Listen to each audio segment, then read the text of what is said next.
ఈ నెల 9వ తేదీన అఖిల భారత స్థాయిలో కేంద్ర ప్రభుత్వం మోడీ సర్కార్ తీసుకొచ్చినటువంటి 4 లేబర్ కోడ్స్కు వ్యతిరేకంగా జాతీయ స్థాయిలో సమ్మె జరగబోతుంది.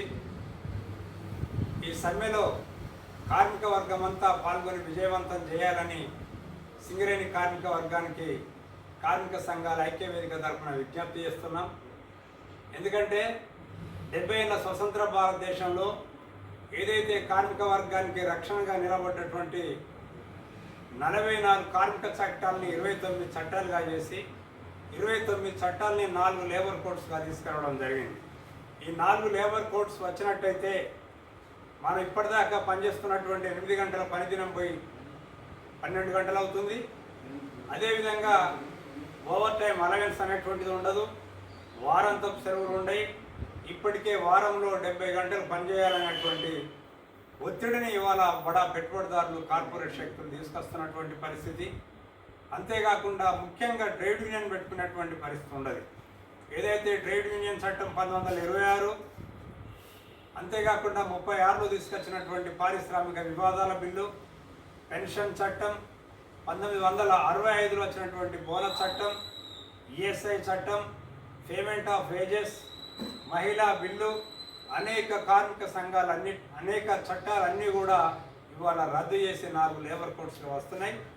ఇవి గిట్ట అమలు జరిగినట్టయితే కార్మిక వర్గానికి ఉరితాడు తప్ప మరో మార్గం లేదు.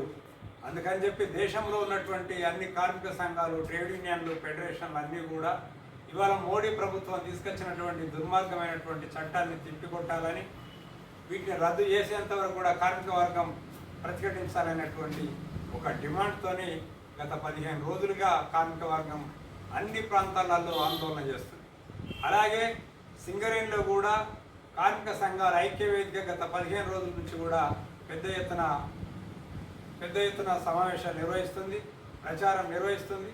ఇవాళ సింగరేణి ఐక్యవేదిక కొత్తగూడెం కేంద్రంగా కూడా మేము సింగరేణి కార్మిక వర్గానికి విజ్ఞప్తి చేసేది ఏమిటంటే, గతంలో మనం అనేక సమ్మెలు చేసినాం. 46 రోజులు, 56 రోజులు, 54 రోజులు, 25 రోజులు, 26 రోజులు, అసలు మొత్తం సమస్యలపై సమరశీలమైనటువంటి పోరాటాలు చేసినటువంటి చరిత్ర మన సింగరేణి కార్మిక వర్గానికి ఉంది. కనుక మోడీ దూకుడుని ఆపాలంటే చెంపపెట్టుగా జూలై 9న జరిగేటువంటి సమ్మెలో సింగరేణి కార్మిక వర్గం అంతా కూడా ఖచ్చితంగా మీ వాయిస్ను, మీ గొంతును వినిపించాలి. మోడీ ప్రభుత్వం మార్చుకునేదాకా ఈ ఐక్య పోరాటాలలో కలిసి రావాలని చెప్పి సింగరేణి కార్మిక వర్గానికి సింగరేణి కార్మిక సంఘాల ఐక్యవేదిక తరఫున మరోసారి విజ్ఞప్తి చేస్తాం.